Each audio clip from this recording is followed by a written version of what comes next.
mga kauturan, mayugid nga adlaw sa inyo nga tanan.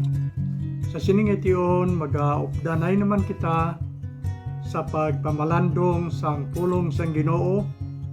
Kag ang pulong sang Dios nga aton pagpamalandongan subong makita sa Mateo kapitulo 11. Tatlo lang ka mga verses halin sa 28 pakadto sa 30.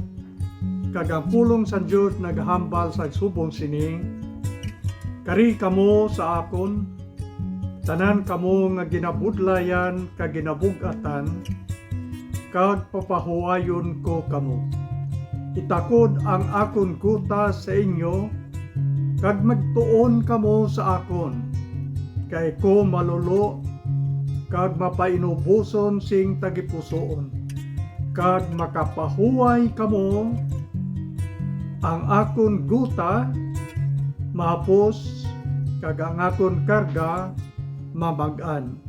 Ini amo ang pulong sang Ginoo, kag ang tigulo title sang aton pagahambalan sini nga tion nagasiling ang tanan ginaagda.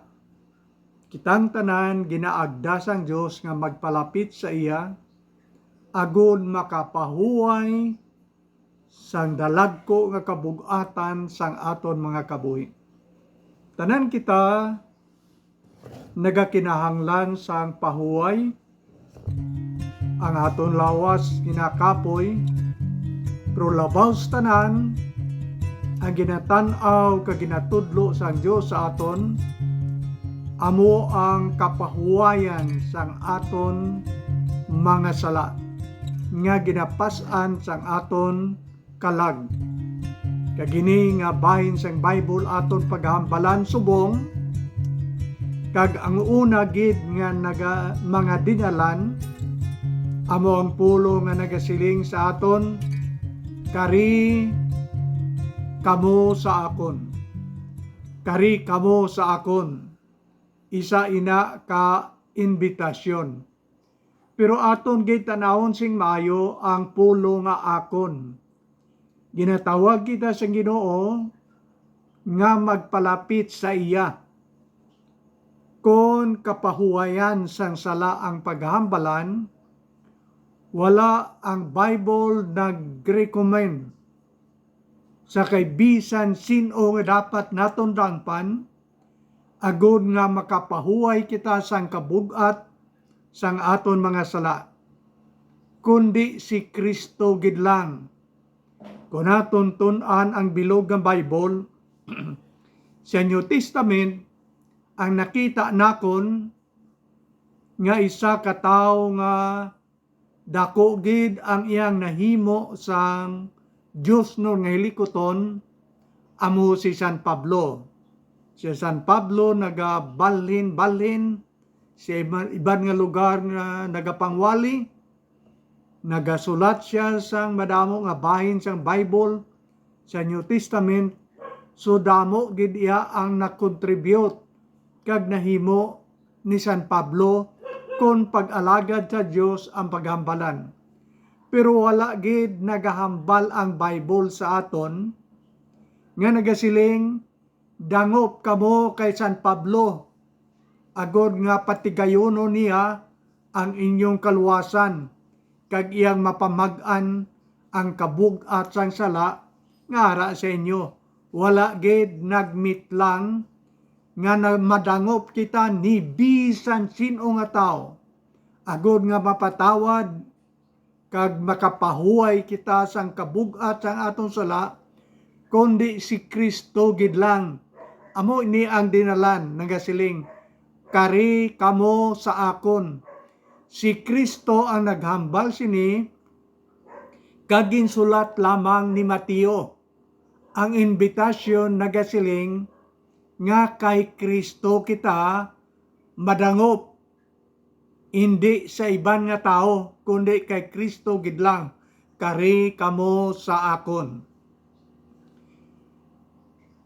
Madamo nga invitasyon nga mabasa nimo sa Bible para gid sa mga tao nga nagakinahanglan sang Dios.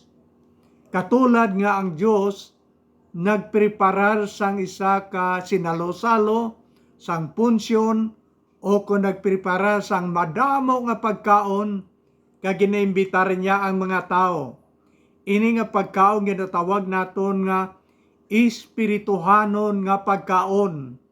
Kag ang Dios nagaimbitar sa aton sa pagdangop kay Kristo, agod nga makakaon kita sa ginasiling nga Dios non o kon espirituhanon nga pagkaon. May mga invitasyon sina ang Bible, halin sa Old Testament pakadto sa New Testament. Kag ang ginasiling nakon nga espirituhanon nga pagkaon, amo mismo ang pulong sang Dios nga aton ginatun-an. Si Kristo sang diri pa siya sa duta, naghambal siya kag makita ini sa Mateo 4 versikulo 4. Nagsiling si Jesus Christ, ang tao hindi mabuhi sa tinapay lamang, kundi sa mga pulong sang Dios nga nagagwa sa iyang baba. Kay man kita nga mga tao, may ara kita nga lawas, kalag kag espiritu. Ang kalanon sang aton lawas amo ang pagkaon katulad sang tinigang naton tinapay, iban pa, pero ang aton kalag, ang iyang kalanon amo ang pulong sang Dios. Kabangdanan nga si Kristo naghambal nga ang tao hindi mabuhi sa tinapay lamang, kundi sa mga pulong sang Dios nga iyang ginahambal sa aton. So pag siling sa Bible nga kari kamo sa akon, kay man siya lamang makahatag sang espirituhanon nga kalanon, kag ina nga kalanon amo mismo ang ginatawag nga pulong sang Dios nga napagkit sa balaan nga kasulatan. Kaglabot na dugang pa sini, ang espirituhanon nga pagkaon amo si Kristo mismo. Si Kristo sa John chapter 6 versikulo 51 kag 53 nagasiling siya nga ako amo ang buhi nga tinapay nga naghalin sa langit. Ang magakaon sang akon unod kag magainom sang akon dugo, makaangkon sang kabuhi nga wala sing katapusan.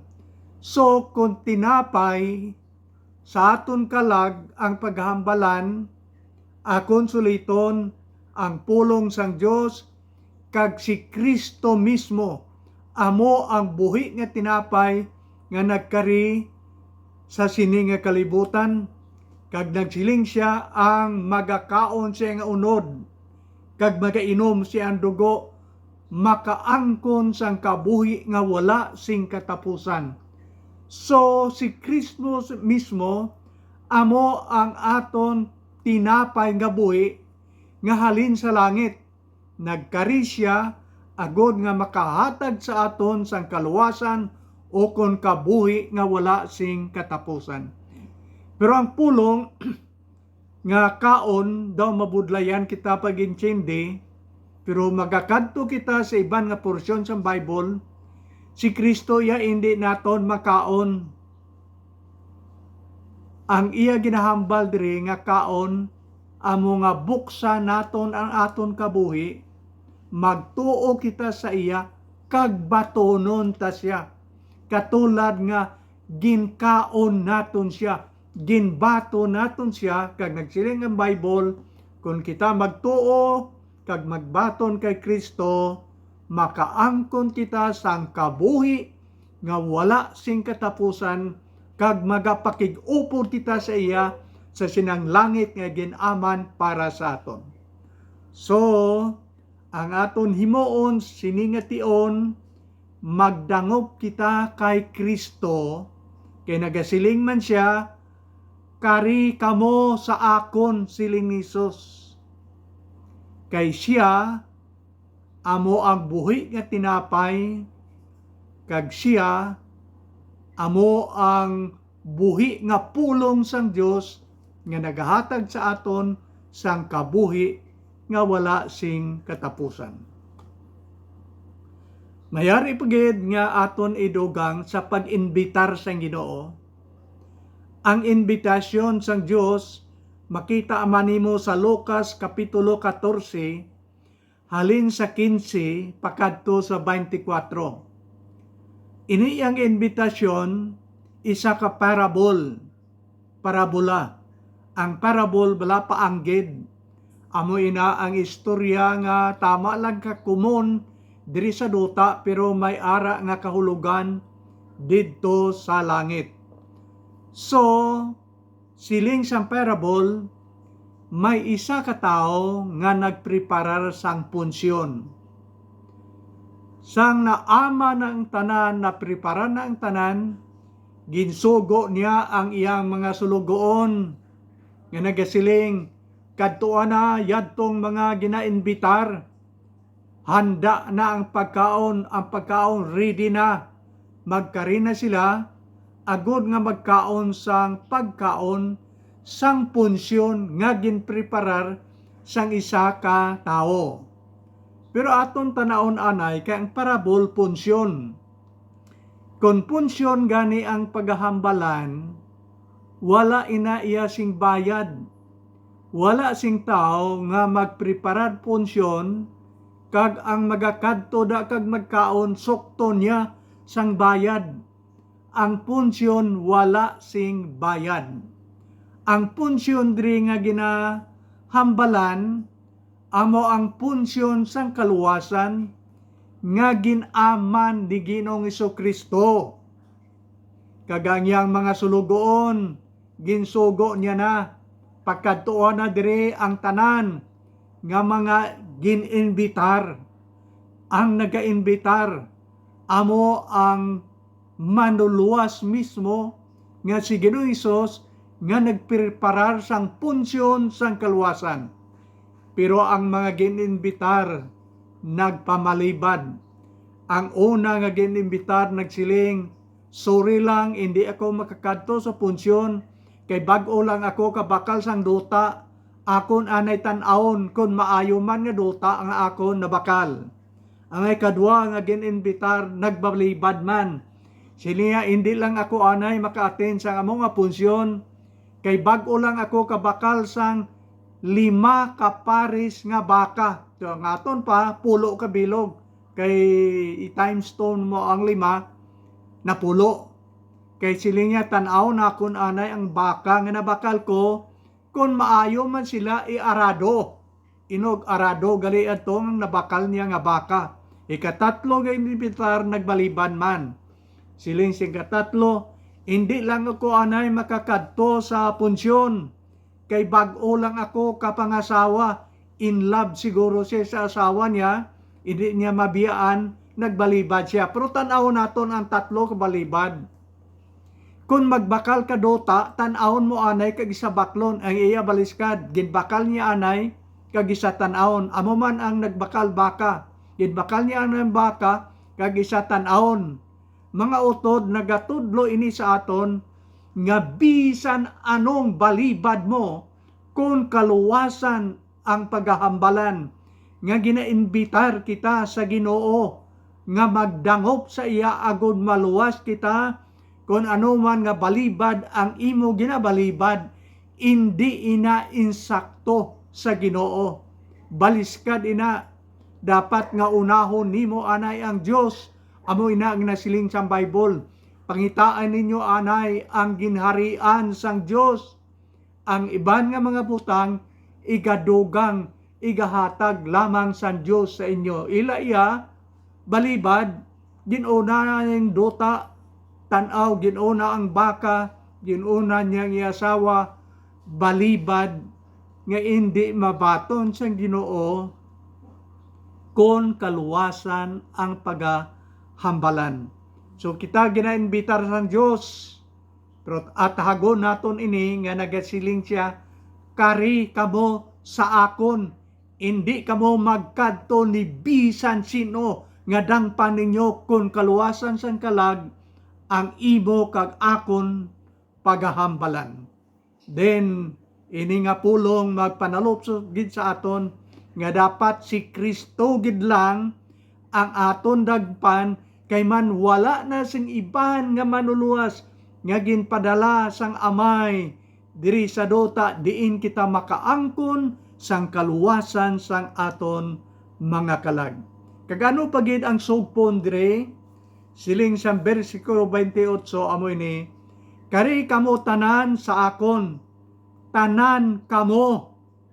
So wala sing isa kundi tanan gid, hindi lamang isa, duwa ang inimbitar kundi tanan.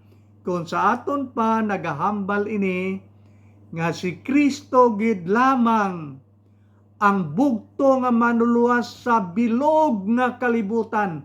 Siling niya, kari kamo tanan, tanan kamo. Ginaimbitar sang Dios. Kung sa aton pa ang tanan nga mga tao, oo, ang tanan nga mga tao sa kalibutan ginaimbitar sa Dios, sang Dios, agod nga kita magdangop sa iya kag makaangkon kita sang kaluwasan sang aton mga kalag. Siling niya dre, kare kamong tanan nga ginabudlayan kag ginabugatan, ari ang duwa. Tanan kamo nga ginabudlayan kag ginabugatan, kari kamo sa akon, siling ni Jesus Christ. Ang una na di nga mga pulong nga ginasiling nga ginabudlayan kag ginabugatan, ang tuyo sini ni Jesus Christ amo nga ang background sa iyang paghambal sini nga may mga leaders sang mga Hudiyo, Jewish leaders, nga ang ilang mga ginatudlo tama kabugat sa mga tao, hindi mahimo sang mga tao ang ginatudlo sang mga eskriba kag mga parisiyo nga ilang manunuldo dito sa simbahan, nga nag-iimbento sila siya sang mga kasuguan. Ini nga mga leaders, mga religious leaders, nag-iimbento sila sa ilang kagalingon nga kasuguan kag ginapahimo nila sa mga tao. Ang siling sa Mateo 23 salin sa 1 pagkadto sa 4 nagsiling si Jesus Christ sa mga gintuton-an niya. Siling ni Jesus Christ sa ila amoy ni, ang mga manunudlo sang kasuguan amo na eskriba kag mga parisiyo, nagatudlo sa inyo, pamati ilang ninyo, siling ni Jesus Christ, pero hindi ninyo pagsunda, pagtumana ang ila mga ginahimo. Pamati lang kamo kung ano ginatudlo nila sa imo, pero hindi ninyo pagsundon ang ila mga ginahimo. Nga naghambal si Jesus Christ sina, tungod kay nakita ni Jesus Christ, kag nabalaan niya, nga ining mga manunudlo sang kasuguan sa ilang simbahan, sang mga Hudiyo na tawag nila nga sinagog, lain man ang ila ginatudlo, pero lain man ang ila ginabuhat. Kung sa aton pa, wala nila ginakabuhi, wala nila ginapractice ang ila mga ginatudlo. Ang mga tao ilang pasundon, pero sila wala man nagatuman kag nagasunod kung ano ang ilang mga ginatudlo. Siling ni Jesus Christ sila, hindi kamo magsunod sa ang ila ginahimo, kay ang mga ginahimo sina nga manunudlo sang kasuguan didto sa sinagog, lunsay pakita-kita lamang sa mga tao, pero wala nila ginasunod ang ila mga ginatudlo.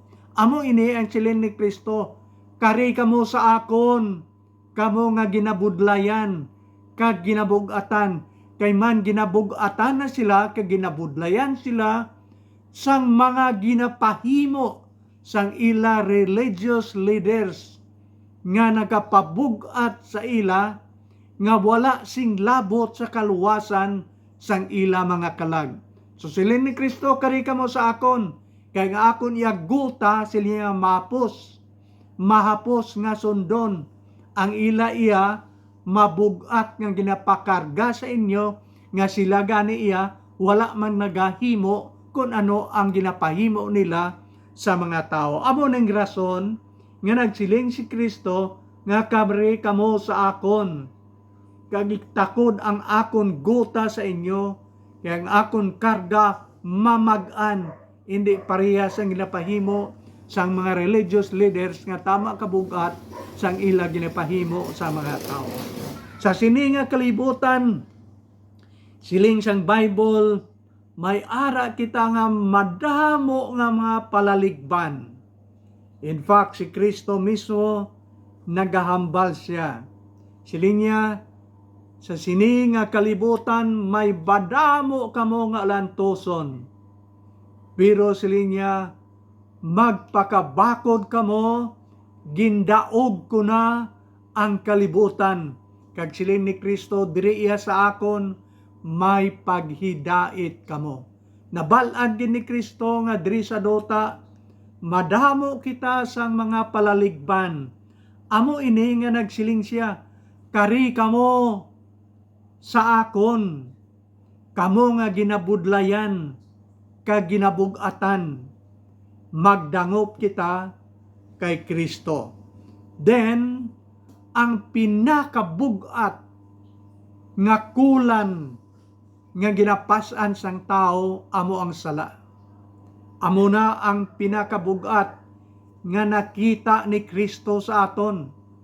Nga nagasiling siya, kari kamo sa akon, tanan kamo nga ginabudlayan ka ginabugatan, sang sala kay papuhuayon nakon kamo. Paano kita makapahuway sang sala nga aton ginapasan adlaw-adlaw? Halin sa natao kita sa kalibutan, iban sa aton, pareha sa akon, senior citizen na, madamo na nga sala, mabugat nga mga sala, ti paano kita makapahuway? Ang aton himuon, nga ginatudlo sang Bible, 1 John 1:9, nagatudlo ina sa aton nga nagasiling, kon ituad naton, sa aton pa, ikumpisar naton ang aton sala dira kay Kristo, siling niya, siya magapatawad kag magatinlo sang tanan naton nga mga kalapasan. 2 kapulong patawad kag tinloan niya ang aton mga kalapasan, kag ang hamili nga dugo ni Kristo amo ang magatinlo sang tanan naton nga mga sala nga nahimo sa sini nga kalibutan. So, ang kondisyon agod nga mahawasan kita sang kabugat sang sala nga aton ginapasan, aton inagali hinulsulan nga sala, kay nagpasalig ang Dios, amo ning promisa niya nga kung aton gali hinulsulan ang aton mga sala, patawaron niya kag tinluan niya tanan ang aton mga kalapasan, agud nga hindi kita magpadayon pasan sang kabugat sang aton mga kasalanan. Ano pa gid ang sugpon niya diri? Ang sugpon sa amo nga bersikulo nagasiling, kari kamo tanan sa akon, kamo nga ginabudlayan, kag ginabugatan, ang sugpon ari, kay papahuwayon nakon kamo. Makapahuway kita sang kabugat sang aton mga sala nga ginapasan adlaw-adlaw.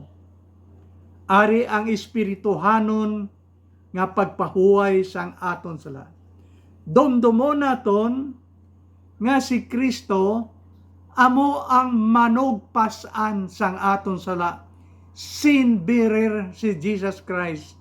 Amo ini ginhambal niya sa Isaiah 53:6, siling niya, kitang tanan katulad sang karniro nga nagtalang. Ginasubay naton ang aton kaugalingon nga dalan, indi ang mataro nga dalan sang Dios nga gusto niya nga aton sundon. So nagtalang kitang tanan. Kag tungod sina kitang tanan nakasala, pero si Kristo nagkari sa sini nga kalibutan, kag siya amo ang aton manugpasan sang aton sala. Si Kristo amo ang nagpasan sang silot sang aton sala, nga bagay tani kita amo ang nagmapasan sang silot. Si Kristo ang nangako, ginpasan niya ang bug-os natong kalapasan sadtong tion nga ginlansang siya sa cross dito sa bukid sang Kalbaryo.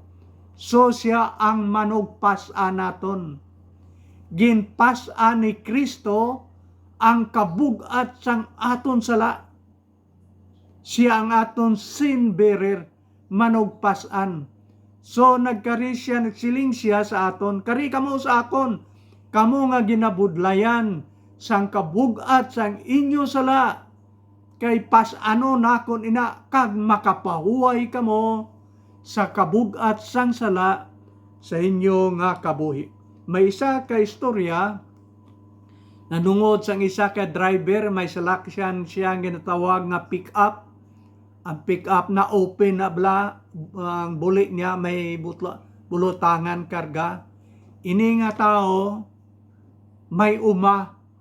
Nagkadto siya sa uma, tanaw niya, pagpuli niya halin sa uma, niya, nga nagasakay siya ang pick-up nga salakyan, nagyan niyang isa ka babae nga nagapasan sang magbugat nga palasanon sa kalsada, nagyan niya.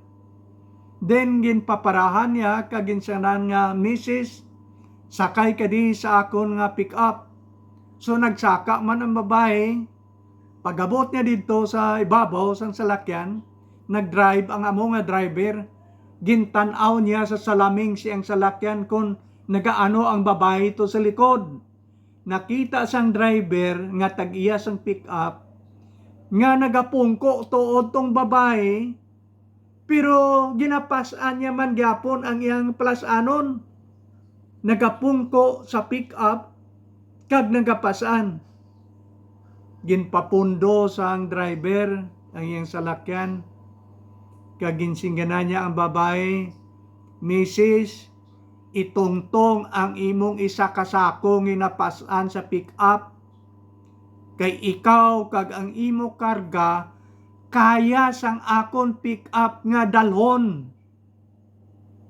Amo nagisado medyo kalamutan nga istorya. Nga may manugpasan kita katulad sang pick up nga amo si Kristo. Pero kita man gyapon ang nagapasan sang aton mabugat nga lulan, kay wala man naton ginhinulsulan kag ginpapasan kay Kristo. Amunan dagway sang isa ka tao nga wala naghinulsol siyang sala. May manugpasan katulad sang pick up, pero siya man gyapon ang nagapasan sang kabugat sang sala, kay wala niya gintugyan kay Kristo. So amo ini ang ginasiling sang Bible sa aton. Siling niya sa Salmo 55, versikulo 22, niya itugyan sa Diyos ang inyong mga lulan, ang inyong palaligban, kay siya nagakabalaka sa inyo. Cast your burden, siling sa Bible, kay si Kristo nagakabalaka sa aton.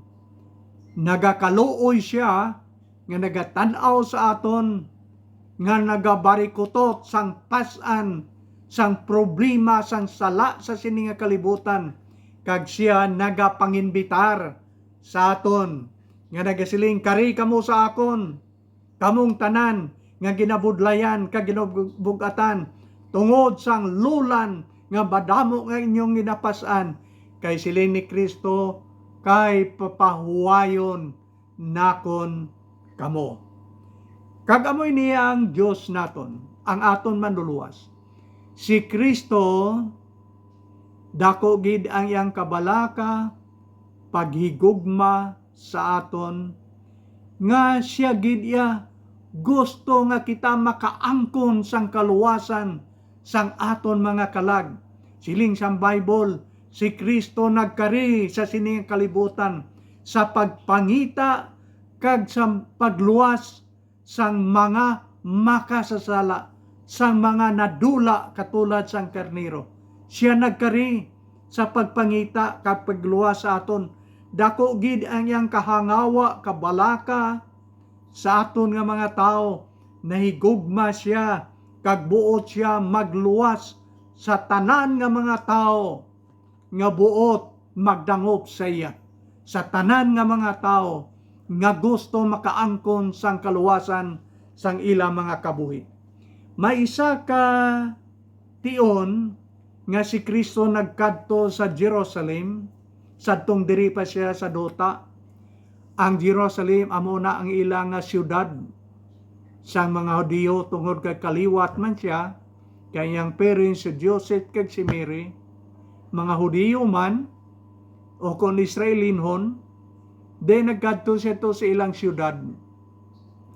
Pagabot niya dito, naluoy gid siya sa mga tao dito sa Jerusalem. Kabalo ko kung ano ang siling ni Kristo. Nagsiling si Kristo, "O Jerusalem, Jerusalem, katulad ako sang manok nga munga, nga gusto tabon sa inyo sa idalom sang akon mga pako, pero hindi kamo gusto. Kamo nga nagapangpatay sang mga propita sang Dios." Naghibi si Kristo kag naghambal, "Gusto nakon nga taguon kamo tanan sa idalom sang akon mga pako, pero hindi kamo gusto." Hindi sila gusto magpaidalom sa gahom ni Kristo. Hindi sila gusto magdangop kay Kristo. Si Kristo naghibi nga nagasiling, "Katulad ako sang munga nga gusto magtipon sa inyo sa idalom sang akon mga pako, pero hindi kamo gusto." Mabatyagan mo kung ano ang balatyagon ni Kristo, siyang paghambal sina, kag mabatyagan manimo sa siningation kung ano ang balatyagon ni Kristo, siyang pagsiling sa aton. Nga siling niya, "Kari kamo sa akon, tanan kamo nga ginabudlayan kag ginabugatan tungod sang inyo mga sala, kay papahuwayon nakon kamo." Batyaga kung anong ginbatyag ni Kristo. Ginbatyag niya sa katawhan sang Jerusalem sang una, kag karon ginhambal niya sa aton, agud nga mabatyagan manaton nga sa siningation ginatawag kita sang Dios nga magdangop sa iya, agud makaangkon kita sang kasiguruan sang kaluwasan sang aton kalag. Karon mga utod, anong sabat mo? Anong himuon mo? Talik di ang sala, dangop kay Kristo sa sini nga tion, sa sini nga adlaw, kay buwas hindi kita makasiguro kung ang buwas magaabot pa sa aton mga kabuhi.